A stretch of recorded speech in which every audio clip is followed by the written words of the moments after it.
ఉన్నాడు. తర్వాత వ్యానిటీ వ్యాన్‌లో గూడా నన్ను ఎప్పుడంటే అప్పుడు జిప్పు తీసి ఇది జేసేవాడు. తర్వాత వీళ్ళ భార్య గూడా ఆహ్, సుమలత అలియాస్ ఆయేషా, ఆమె, ఇతను ఇద్దరు కలిసి వచ్చి నా మీద దాడులు చేశారు ఫిజికల్‌గా. అట్లాగే ఆమె గూడా అనేక సార్లు నాకు ఫోను జేసి మా హస్బెండ్‌ని నువ్వు పెళ్లి జేసుకో, మతం మారు అని నన్ను ప్రెజర్ చేసింది. ఆమె గూడా కొట్టింది అనేది ఆమె కంప్లెయింట్‌లో ఉంది. హ్మ్. అయితే ఎఫ్ఐఆర్‌లో బిగినింగ్‌లో పెట్టలేదు. మామూలుగా ఈ కంప్లెయింట్ స్రష్ట వర్మ ఎక్కడిచ్చింది?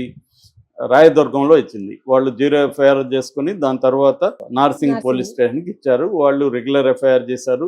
వాళ్ళు మళ్ళీ ఆ అమ్మాయి వాంగ్మూలం అదంతా చేశారు. దాని తర్వాత ఇతను ఒక 4 రోజుల తర్వాత ఇతన్ని గోవాలో పట్టుకొని ఇతని కూడా ఒక రహస్యంగా విచారించారు. ఇతని వాంగ్మూలం తీసుకున్నారు.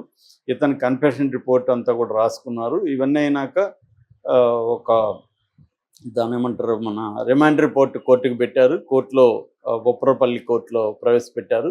కోర్టు 14 రోజులకి రిమాండ్ ఇచ్చింది. ఇదంతా కూడా రెగ్యులర్‌గా జరిగే ప్రొసీజర్. అయితే ఈమె సైలెంట్‌గా ఉండలేదు. మధ్యలో నార్సింగ్ పోలీస్ స్టేషన్‌కెళ్ళింది. అంటే వాళ్ళు పిలిస్తేనే ఎళ్ళుండొచ్చు.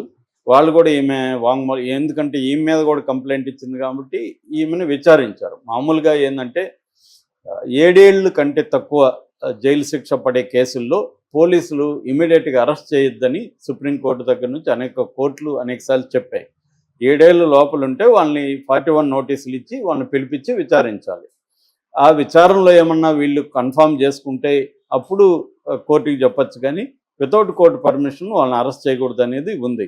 అందుకని ఈమె చేసిన నేరం ఏంటి? ఆ అమ్మాయి మీద దాడి, ఆ అమ్మాయిని క్రిమినల్ ఇంటిమిడేషన్ అంటారు 506 క్రిమినల్ ఇంటిమిడేషన్ అనేది చేసింది. కాబట్టి దీనికి అంత శిక్ష లేదు కాబట్టి పోలీసులు మామూలుగా విచారించి పక్కన పెట్టారు.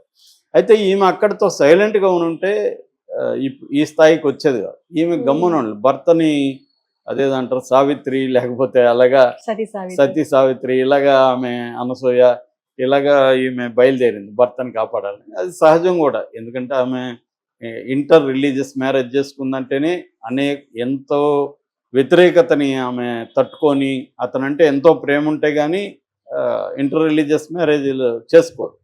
కాబట్టి ఖచ్చితంగా ఆమె సపోర్ట్ చేయడంలో ఆమె వైపు నుంచి తప్పు పట్టలేము. కాకపోతే మరి ఆమె లీగల్ అడ్వైస్ తీసుకోలేదా?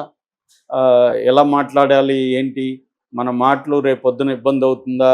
ఇవన్నీ తీసుకునిందా? లేదా ఎమోషనల్‌గా రియాక్ట్ అయింది? ఎందుకంటే ఇట్లాంటి కేసుల్లో ఇప్పుడు కూడా ఎమోషనల్‌గా రియాక్ట్ కాకూడదు. మనం ప్రతి మాట ఈ కేస్‌కి ఫర్దర్‌గా కోర్టులో ఎలా ఉంటుందో ఆలోచించుకోవాలి. ఎందుకంటే ఇవాళ అన్నీ రికార్డెడ్ అయిపోతాయి. రేపొద్దున దాన్ని కోర్టులో మనకి యాంటీగా మాట్లాడదు. మనం హాలీవుడ్ సినిమాల్లో చూస్తుంటాం. అరెస్ట్ చేసేటప్పుడు you have every right to remain silent, otherwise your dialogues may be used against you in the court అని ముందే పోలీసులు చెప్తారు.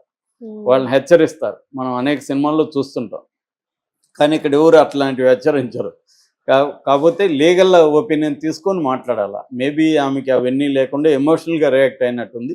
ఆమె నిన్న కూడా మాట్లాడింది ఏంటంటే, అసలు ఈ అమ్మాయే వెంటబడింది మా హస్బెండ్ వెంట, పెళ్లి చేసుకోమని ఎమోషనల్ బ్లాక్‌మెయిల్ చేసింది. మా అమ్మ వాళ్ళు మాకు ఎవరూ లేరు. మా అమ్మ వాళ్ళంతా కూడా నెగెటివ్‌గా ఉన్నారు నా పట్ల. మీరొకరే నా జీవితాన్ని అభివృద్ధి చేశారు. నన్ను కొరియోగ్రాఫర్‌గా తీర్చిదిద్దారు. కాబట్టి మీ అమ్మాయే వెంటబడింది. అందువల్ల నేను ఆ అమ్మాయిని మందలించాల్సి వచ్చింది.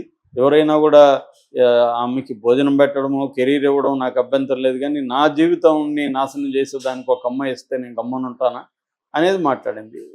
అది మామూలుగా చూసినప్పుడు లాజికల్‌గానే ఉంది. ఎందుకంటే ఆమె జానీ మాస్టర్ భార్య. ఇంకొక అమ్మాయి వచ్చి జానీ మాస్టర్‌ని పెళ్లి చేసుకుంటా అంటే ఆమెకి రైవల్ అవుతుంది. ఖచ్చితంగా ఆమె లైఫ్ డిస్టర్బ్ అవుతుంది. కాబట్టి ఆమె గొడవ చేసిందనేది ఉండొచ్చు. అటువంటి గొడవ చేసేటప్పుడు ఒక్కోసారి ఫిజికల్ కూడా వెళ్తారు. మనం చూస్తున్నాం కదా, లైవ్‌లో కొడుతున్నారు భార్యలెళ్ళి భర్తల ప్రియురాళ్ళని. కెమెరాలు తీసుకెళ్ళి మరీ జుట్లు పట్టుకొని కొడుతున్నారు. మరి అలాగే ఈమె కూడా చేసుండొచ్చు కదా! కాబట్టి ఆ యాంగిల్‌లో ఆమె ఎమోషనల్‌గా మాట్లాడింది. అది నిజమైతే, ఏది నిజమో ఈ 2 విషయంలో తెలీదు. ఈ అమ్మాయి ఏమని చెప్తుంది? ఆమె నన్ను కొట్టిందంటుంది. ఇప్పుడు సుమలత అలియాస్ ఆమె ఏం చెప్తుంది? ఆయేషా. ఆ అమ్మాయి ఇట్లా నా హస్బెండ్‌ని పెళ్లి చేసుకోమని ప్రెజర్ చేస్తుంది కాబట్టి నేను వెళ్ళాను. అది ఉండకూడదు ఆమె. ఆమె కొట్టానన్నట్టుగానే చెప్పింది ఇండైరెక్ట్‌గా. గమ్మునుంటారా అన్నట్టుగా చెప్పింది. సో, ఆమె కన్ఫెస్ అవుతుంది పబ్లిక్‌గా. నేను ఆ అమ్మాయిని కొట్టాను. కారణం ఏదన్నా పక్కన ఉంది. అంటే కాంటెక్స్ట్ ఉంటే ఓకే. ఇప్పుడు మనకి వీడియోల్లో ఉండే కాంటెక్స్‌లో వాళ్ళ మీద కేసులు పెట్టం. ఎందుకంటే సమాజం మొత్తం కూడా భార్య పట్లనే ఆమోద ముద్ర వేస్తుంది. ఎందుకంటే భార్యకి అన్యాయం జరిగితే గమ్మునుంటారా, కొట్టకుండా ముద్దు పెట్టుకుంటారా అన్నట్టుగా మాట్లాడతారు. కానీ ఇక్కడ కాంటెక్స్ట్ వేరు. ఇక్కడ భర్త రేప్ చేశాడని అరెస్ట్ చేసిన కాంటెక్స్ట్‌లో ఈ అమ్మాయి ఇప్పుడు ఈ స్టోరీ తీసుకొస్తే సుమలత అలియాస్ ఆయేషా ఎవరు కూడా సింపథెటిక్‌గా ఉండరు ఆ అమ్మాయి మీద. ఇది ఆమెకి ఎవరు గైడ్ చేయలేదా? లేకపోతే మీడియా ప్రెజర్ వల్ల సరెండర్ అయిందా? లేదు తన భర్త మీద ఇంత అన్యాయంగా ఆరోపణలు అన్ని వైపుల నుంచి వస్తున్నాయి, మనం సపోర్ట్ చేయాలని నిలబడిందా తెలీదు. సో ఇదేంటంటే ఇప్పుడు ప్రతి case media trial and public trial అయిపోతున్నాయి. ఇక్కడ వీళ్ళు ఏం చేస్తారంటే ఈ మీడియా అండ్ పబ్లిక్లో ఒక మిస్కన్సెప్షన్ని తొలగించడానికి ముందుగా ఎంటర్ అయిపోతారు. అయితే ఈ ఎంటర్ అయ్యే క్రమంలో ఒకసారి ఇది లీగల్గా ఇబ్బంది అవుతుంది. అలాగా ఇప్పుడు ఆమె లీగల్గా ఇబ్బంది అయింది. రెండోది ఆమె ఇంకొక యాంగిల్ కూడా చెప్పింది. మత మార్పిడి అనేది అసలు లేనే లేదు. నా పేరు సుమలత, నేను హిందువుని, నేను ఇతన్ని ప్రేమించి పెళ్లి చేసుకున్నాను. అయితే పెళ్లి చేసుకున్నాక నన్ను వాళ్ళు ఆయేషా అని పేరు పెట్టుకుంటా ఉన్నారు, పెట్టుకోమన్నాను. అప్పుడప్పుడు బురకా కూడా వేసుకుంటాను వాళ్ళ కోసం.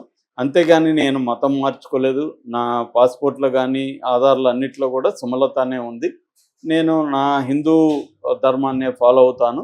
వాళ్ళకి నచ్చి వాళ్ళతో కూడా ఉంటాను అని చెప్పాడు. చాలామంది అలా కూడా ఇవాళ ఇంటర్ రిలీజియస్ మ్యారేజెస్ చేసుకున్న వాళ్ళు భార్యాభర్తలు పరస్పర మతాల్ని ఫాలో కావడం, గౌరవించుకోవడం అలాంటివి జరుగుతున్నాయి. ఇప్పుడు తెలంగాణ ఆంధ్ర వాళ్ళు పెళ్లి చేసుకుంటారు. వీళ్ళిద్దరి మధ్య ఆల్రెడీ ఇంతకుముందు గొడవలు ఉన్నాయి తెలంగాణ ఆంధ్రకి. అంత మాత్రాన తెలంగాణ ఫెస్టివల్స్ వాళ్ళు చేసుకోరు, వాళ్ళ ఫెస్టివల్స్ వీళ్ళు చేసుకోరు అనేది ఏం లేదు కదా. సంక్రాంతి వస్తే అల్లుళ్ళంతా అక్కడికి వెళ్ళి మంచిగా అక్కడ ఎంజాయ్ చేసి వస్తారు. అట్లాగే ఇక్కడ వచ్చినప్పుడు వాళ్ళు వస్తారు. ఇదే కదా లైఫ్ అంటే. ఎప్పుడైనా రెండు మతాల వాళ్ళు పెళ్లి చేసుకోకూడదని, మతం అనేది నిజానికి పర్సనల్ థింగ్. ఇవాళ బీజేపీ 10 ఏళ్ళ వచ్చి మనల్ని అందరినీ ఇలాగ చేసేసింది. కానీ ముస్లిం అయితే ఏంటి, క్రిస్టియన్ అయితే ఏంటి, హిందూ అయితే ఏంటి పెళ్లి చేసుకోవడానికి. నేను మా చిన్నప్పుడే మా ఊర్లో ఇంటర్ కాస్ట్ మ్యారేజెస్ చూశాను. అప్పుడు ఇంత ఇది లేదు. ఇవాళ ఏంటంటే ప్రతిదీ పొలిటికల్ అయిపోయింది. మతం, కులం అనేది పొలిటికల్గా అది పెద్ద ఎత్తున తీసుకురావడం వల్ల సమాజంలో కూడా ఈ సమస్యలు వచ్చాయి. ఈ యాంగిల్లో ఇప్పుడు ఆమె చెప్పిందైతే వాస్తవమే. నిజానికి అతను, నేను నిన్న కూడా చెప్పాను, జానీ మాస్టరు ఏదో అతను ముస్లిం ఫెనటిక్ అయితే కాదు. అతను ఒక ముస్లింగా బోర్న్, ముస్లిం రిలీజియన్ని ఆచరిస్తాడు. దాంట్లో తప్పేం లేదు. అతను హిందూ అమ్మాయిల్ని ఈ దానేమంటారు మత మార్పిడి చేసి లవ్ జిహాద్ చేసి అనేది అబద్ధం.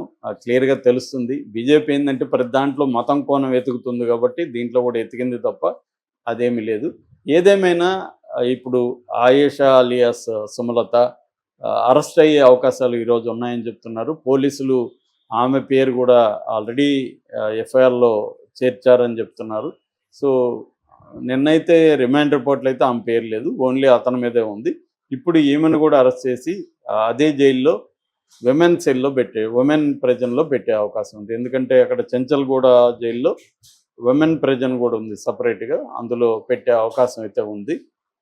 ఇది ఆమె కొంత స్వయంకృత అపరాధం అని చెప్పుకోవాలి. తన భర్తను ఎమోషనల్గా కవర్ చేయడానికి వెళ్ళి తను కూడా ఇబ్బందులు